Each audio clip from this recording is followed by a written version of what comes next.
Assalamualaikum warahmatullahi wabarakatuh. Innal hamdalillah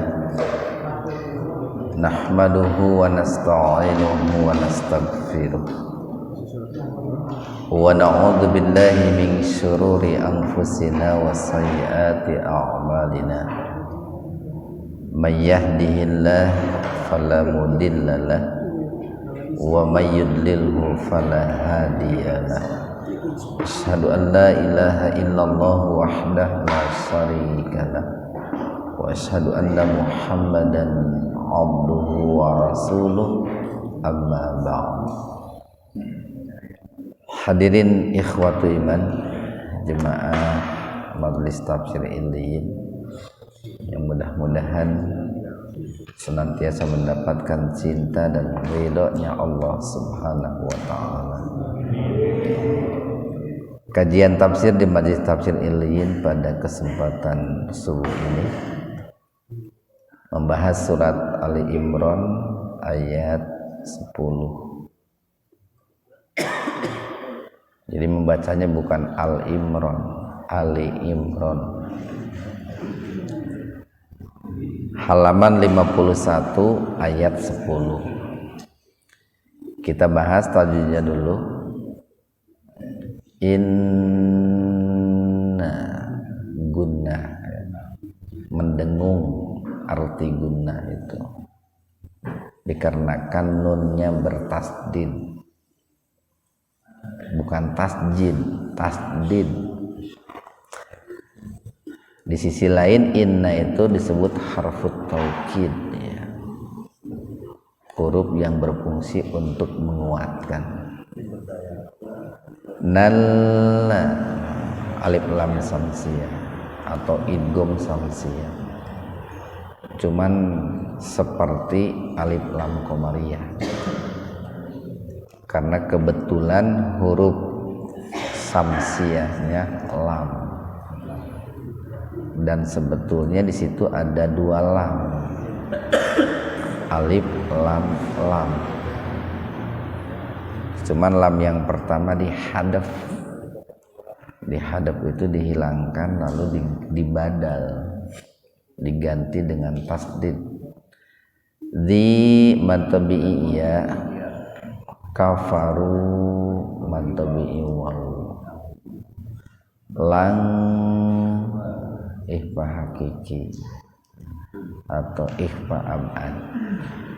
Nun mati ketemu dengan ta, jadi betul-betul ini dibaca samar. Ini lan itu tingkatannya menurut para ahli bahasa paling tinggi itu. Jadi ada lam gitu ya. Lam itu bisa diartikan belum. Ada la diartikan tidak. Ada lan, ya, sekali-kali tidak. Tughniya, nah ini kenapa iya-nya di fathah? Karena ada lan.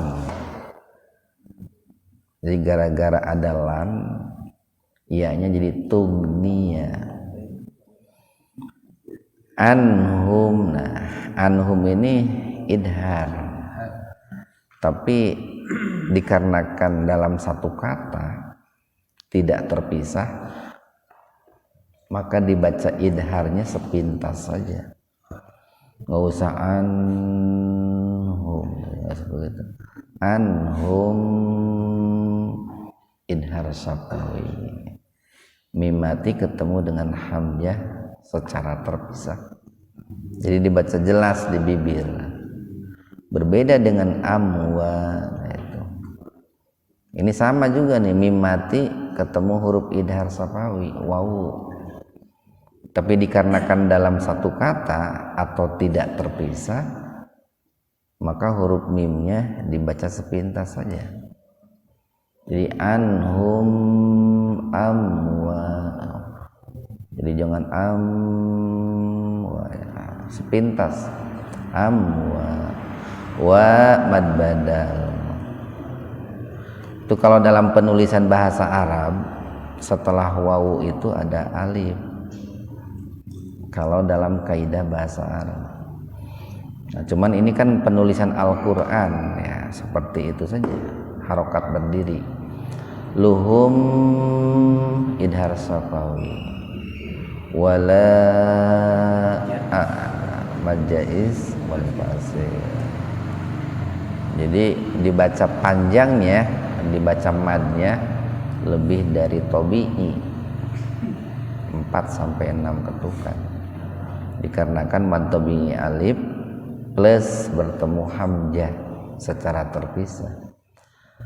Aula mad badal duhum idgham mimi atau idgham mutamatsilain. Mimati ketemu mim. Minallah tabhir tebal itu. Minallah syai, nah syai mad lain mad iwad. Mad iwad itu secara bahasa sama dengan badal. Dua-duanya dibaca panjang, badal dibaca panjang 2 ketukan, iwad pun dibaca panjang 2 ketukan. Badal artinya ganti, iwad pun artinya ganti. Cuman kalau badal yang diganti huruf dengan harokat, alif diganti dengan harokat berdiri, itu disebutnya badal. Kalau iwad yang diganti itu bunyinya, bukan hurufnya. Asalnya kan syai'an, nah gitu. An diganti menjadi syai'a. Di situ ada waqaf sili, boleh bersambung, tapi bagusnya boleh berhenti, tapi bagusnya bersambung. Wa ulai mad wajib muttasil. Biasanya ada alis itu, dibacanya lebih panjang dari mad tabi'i. Hum idhar safawi wa qu mad tabi'i wawu dunna alif lam samsiyah gunna, karena setelah lam langsung bertemu nun. Jadi dimasukkan ke huruf setelah lam sambil mendengung. Nar mad arid li sukun. Ikhwanu fiddin arsadakumullah. Ali Imran ayat 10 ini merupakan bentuk khobariyah, merupakan bentuk khobariyah dan wa'idiyah, ya. Bentuk berita sekaligus ancaman. Bahkan di situ ada penegasan, ada inna itu. Jadi inna sesungguhnya atau nyata sekali itu. Alladzina orang-orang yang sebetulnya arti asalnya itu yang gitu kan. Karena kan itu ismul mausul, huruf sambung. Tapi dalam kata yang itu ada subjek yang menempel. Subjeknya beda-beda. Kalau dalam bentuk tunggal alladzi biasanya subjeknya itu Allah. Terkadang Allah itu. Kalau dalam bentuk plural alladzina, ya, terkadang orang beriman, terkadang orang kafir. Tergantung redaksinya, Pak. Nah, kalau di sini subjeknya orang-orang kafir. Jadi sesungguhnya orang-orang yang kafaru, yang kafir, orang-orang yang menutup mata hatinya, menutup penglihatannya, menutup pendengarannya, atau kalau diurutkan pertama menutup pendengaran, pendengaran dulu yang ditutup, menutup pendengaran dari kebenaran Islam, dari kebenaran Al-Quran dan As-Sunnah. Langkah berikutnya menutup penglihatan dari kebenaran Al-Quran dan As-Sunnah. Langkah berikutnya atau tahap berikutnya menutup hati dari kebenaran Al-Quran. Jadi awalnya tidak tertarik mendengarkan Al-Quran, tidak senang mendengarkan Al-Quran. Tahap berikutnya tidak mau melihat Al-Quran. Jangankan melihat, mendengar saja tidak mau. Tahap berikutnya tidak mau menyerap Al-Quran. Nah, diancam oleh Allah itu lan, sekali-kali tidak. Tugniya, bermanfaat. Goni itu termasuk kata mustarok gitu, bisa diartikan berguna ya, bisa diartikan kaya itu Pak. Goni itu kaya, kekayaan, bisa juga menolong gitu. Jadi lang tugniya, sekali-kali tidak akan berguna. Sebetulnya udah masuk bahasa kita nih, guna itu, berguna, tugniya. Anhum, bagi mereka. Nah, di sini nggak menggunakan lahum, tapi anhum, karena ini bicara ancaman, Pak. Bicara malapetaka, bicara kebinasaan. Maka menggunakan ain, tidak menggunakan lam. Kalau bicaranya bicara hal-hal yang menggembirakan, nikmat, lahum gitu. Ini ancaman, anhum. Jadi sekali-kali tidak akan berguna bagi mereka orang-orang kafir. Apa tuh? Pertama adalah amwaluhum, bentuk plural dari mal, malun, malani, amwalun, harta, harta mereka. Nah, di sini menggunakan bentuk plural karena seringkali dengan banyaknya harta orang itu menjadi sombong, menjadi congkak, arogan, bahkan punya keyakinan bahwa dengan harta itu bisa menyelamatkan dirinya. Dia menyamakan akhirat itu dengan dunia gitu. Yang mana di dunia itu kan seringkali dengan kekuatan harta orang itu bisa selamat dari hukum dunia itu Pak. Biasanya di dunia begitu. Sehingga ada istilah al-hukmu yaduru ma'a pulusihi. Hukum dunia itu tergantung besar kecilnya duit gitu. Duitnya besar bisa menang, duitnya kecil sekalipun benar bisa kalah gitu. Wala wa dan la, tidak juga auladuhum. Nah, itu. Ini bentuk plural dari walad, waladun, waladani, aulad. Begitu juga anak-anak mereka itu tidak akan berguna bagi mereka orang-orang kafir. Kan seringkali orang itu membanggakan diri itu dengan anak-anaknya, dengan keturunannya, dengan kesuksesan anak-anaknya.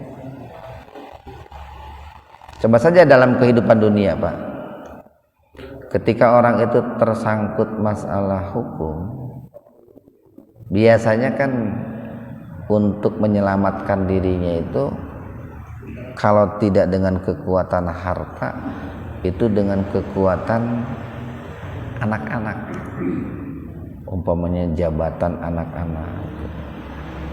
Anak saya ada yang jadi ini, ada yang jadi itu, ada yang kerja di sini, kerja di situ. Nah itu di dunia Pak, di dunia. Di akhirat itu tidak ada. Orang bisa lulus, bisa lolos di yaumuddin, di hari pembalasan itu dari siksa Allah, sekalipun memiliki banyak harta di dunia dan memiliki kekuatan banyak anak di dunia itu. Nah di sini dikatakan ada minallahi. Para ahli tafsir mengatakan dalam penafsirannya itu min adzabillah gitu Pak. Jadi minallah itu min adzabillah, dari siksa Allah, syai'an, sekecil apapun, sedikit pun. Wa ulaika, dan mereka itu, nah ini ismul isyarah, ini ulaika itu kata tunjuk untuk yang berakal. Kalau untuk yang tidak berakal, dzalika atau tilka untuk perempuan. Di sini ulaika untuk yang berakal, dan mereka itu hum. Nah ini dipertegas nih, ada hum. Ulaika itu mereka, dalam arti mereka itu hum. Nah, dikuatkan lagi itu. Wakudu, bahan bakar, annari, neraka. Jadi bukan hanya dimasukkan ke dalam neraka, tetapi bahan bakarnya neraka itu, yang menjadi ini ya, yang menjadi alat untuk menyalakan api neraka. Jadi posisinya sebagai subjek itu, bukan sebagai objek, bukan sebagai yang dibakar, tapi yang menyalakan, ya, membakar neraka. Nah, di ayat yang ke-11 nih Allah berikan sebuah ilustrasi seperti apa orang-orang yang kafir itu. Kadabi, nah itu kaknya itu harfu tasbih itu Pak, huruf yang berfungsi untuk menyerupakan atau memberikan contoh itu. Ka seperti halnya da'bi. Da'bi itu realitas. Realitas itu keadaan yang sebenarnya atau kebiasaan yang menjadi sebuah tabiat gitu. Kalau untuk hal negatif ya bagusnya tabiat lah. Kalau untuk yang positif karakter gitu ya, kepribadian gitu. Jadi kadabi seperti tabiatnya, kebiasaannya ali Fir'aun. Ini ketika Allah menyebutkan Fir'aun, biasanya Allah tidak menggunakan kata ahlun, tidak menggunakan ahlun, tapi alun. Alun. Kenapa menggunakan alun? Karena yang akan terlibat gara-gara Fir'aun itu bukan hanya keluarganya gitu, tetapi para pengikutnya, para pendukungnya, Pak. Itu semuanya akan terlibat gitu, atau akan mendapatkan imbasnya, mendapatkan resikonya. Nah, kata Fir'aun ini mengalami perkembangan makna itu, Pak. Awalnya Fir'aun itu artinya itu adalah sebuah istana yang besar itu. Dulu di Mesir itu Fir'aun itu asalnya sebuah istana yang besar. Kemudian berkembang pada zaman berikutnya, Fir'aun itu menjadi sebuah nama kekuasaan tertinggi, jabatan tertinggi. Kalau di Persia ada yang namanya ini, kan di Romawi ada yang namanya kaisar gitu ya. terus di kekaisaran Romawi gitu. Kemudian di Indonesia ada yang namanya presiden gitu. Kalau barangkali di Arab ada namanya raja gitu kan. Kalau di Persia manaon geuning aya deui tah.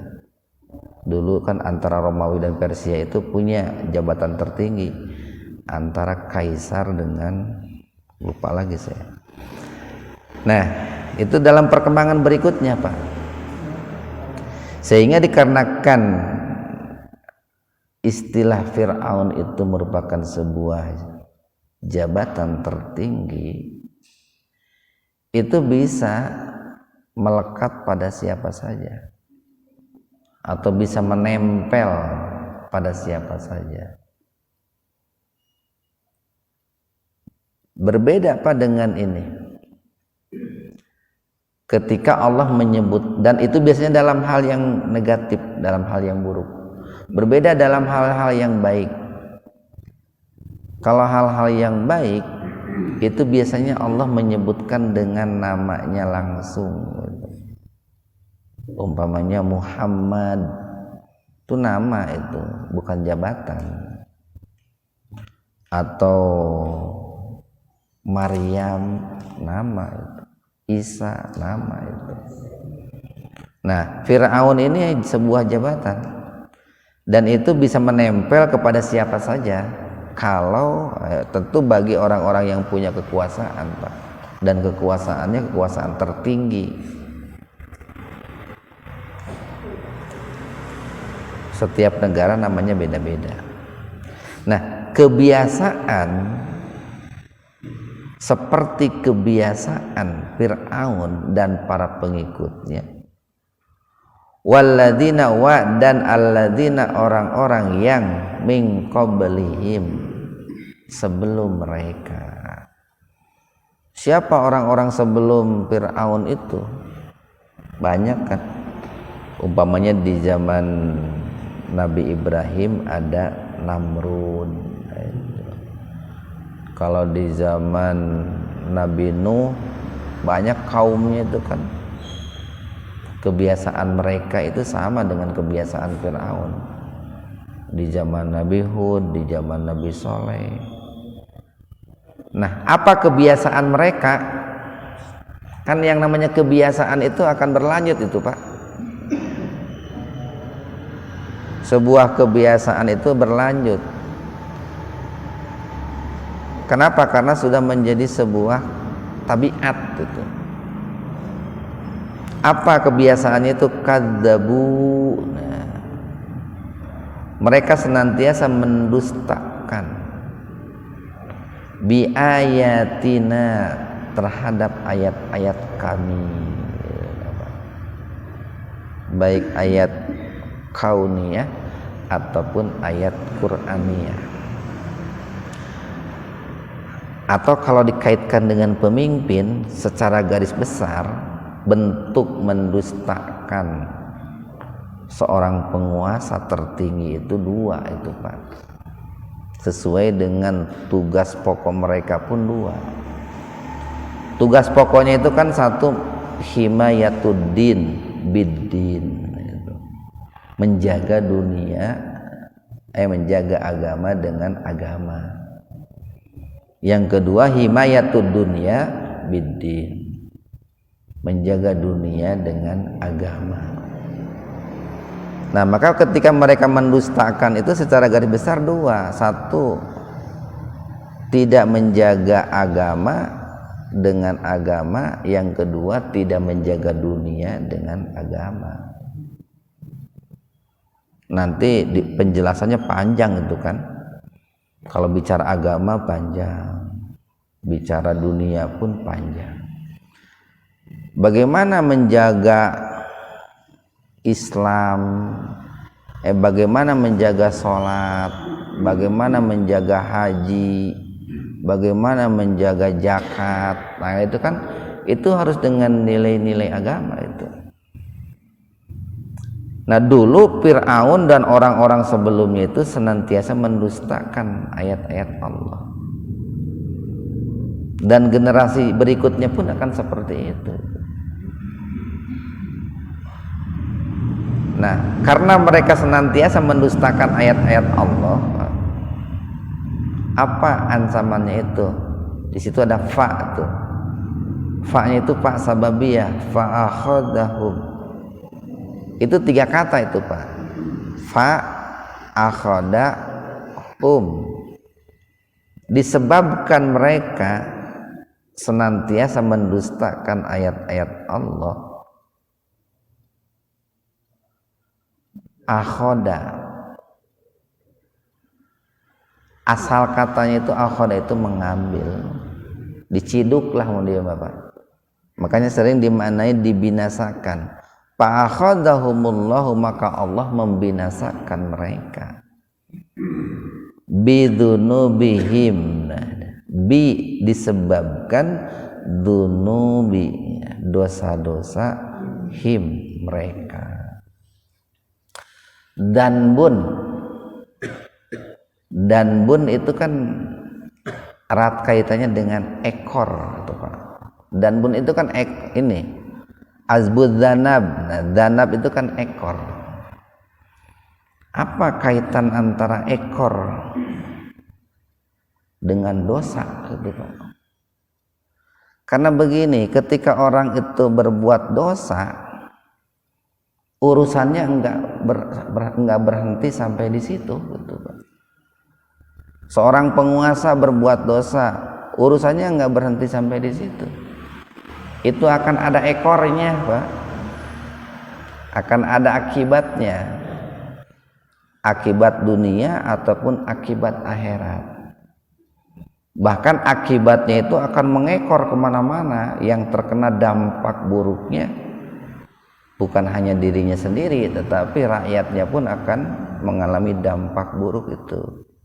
Nah, ini salah satu rahasia kenapa kau menggunakan kata dunub. Karena keburukannya itu mengekor itu Pak, mengekor, merembet kemana-mana lah gitu. Itu kan luar biasa itu Pak. Al-Quran itu ketika memilih kata itu luar biasa. Kan sepintas mah biasa-biasa saja, tetapi ketika kita gali lebih jauh, kenapa kok Allah itu menggunakan kata ekor ketika mengatakan kejahatan itu, dosa? Ketika Allah bicara, kan sebetulnya banyak kata yang menunjukkan dosa itu banyak. Ada ismun Pak, ismun itu dosa. Ada danbun, itu juga dosa. Ada fahsa, ada mungkar itu Pak. Tapi di sini Allah mengambil atau memilih kata dunub karena berkaitan dengan dampak buruknya gitu. Wallahu, dan Allah itu syadidun, sangat keras, iqab, hukumannya, sanksinya. Satu ayat lagi Pak nih. Kul, katakanlah. Ini para ulama banyak menafsirkan begini. Kul ya Muhammad. Kalau untuk hari ini, kul ya ayyuhal mu'minun. Katakanlah wahai orang-orang yang beriman. Kepada siapa? Li, kepada alladzina, orang-orang yang kafaru, yang kafir. Ini dulu sudah dikatakan oleh Nabi Muhammad ini Pak. Jadi sudah diteriakkanlah oleh Nabi Muhammad kepada orang-orang kafir, atau secara halusnya sudah didakwahkan oleh Nabi Muhammad kepada orang-orang kafir. Sekarang tinggal giliran kita Pak, tinggal tugas kita sebetulnya. Apa yang harus dikatakan itu? Satu glabuna, ada sin di situ Pak. Itu menunjukkan akan.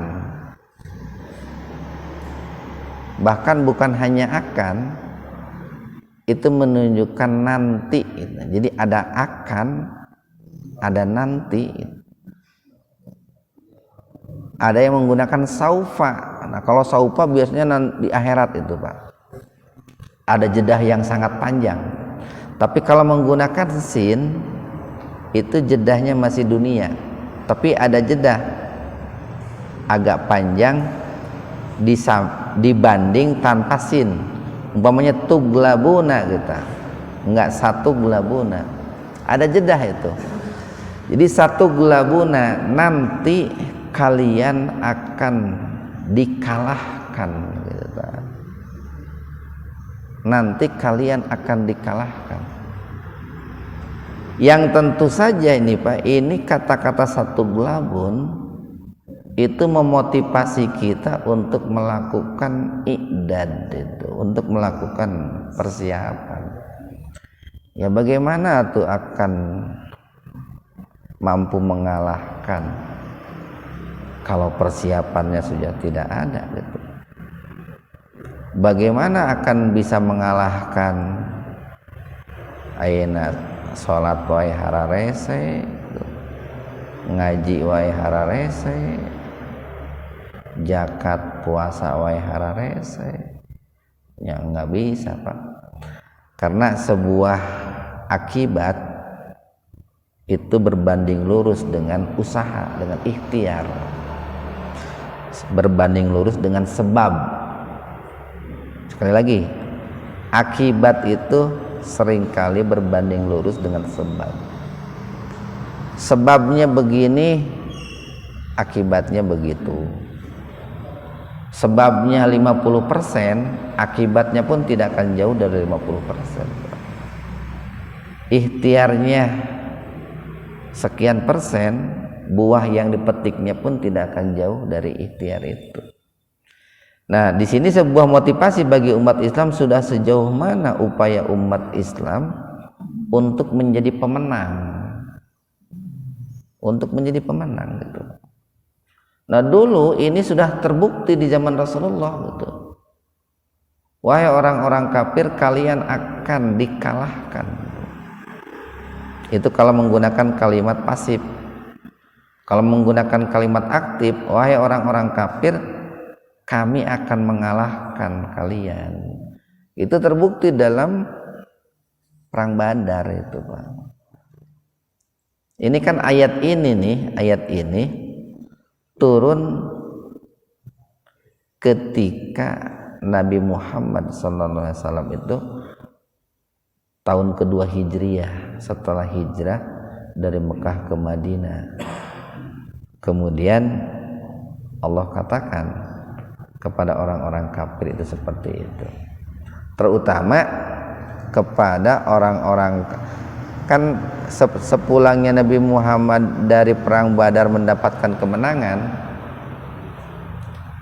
orang-orang Yahudi ngomong kepada Nabi Muhammad, wahai Muhammad, kamu jangan samakan mereka, orang-orang kafir Quraisy, dengan kami. Kamu bisa mengalahkan mereka itu karena mereka tidak punya taktik perang seperti kami gitu. Nah gitu Pak, mual mungkin kamu itu bisa mengalahkan kami. Kan dalam perjalanan berikutnya, orang-orang Yahudi, Bani Nadir, Bani Qainuqa, Quraidah, semuanya kan dikalahkan oleh Nabi Muhammad itu. Semuanya dikalahkan. Watuh saruna, bahkan bukan hanya dikalahkan. Kalau satu glabun itu di dunia Pak, mereka akan dikalahkan di dunia. Di akhirat watuh saruna, dan kalian akan dikumpulkan.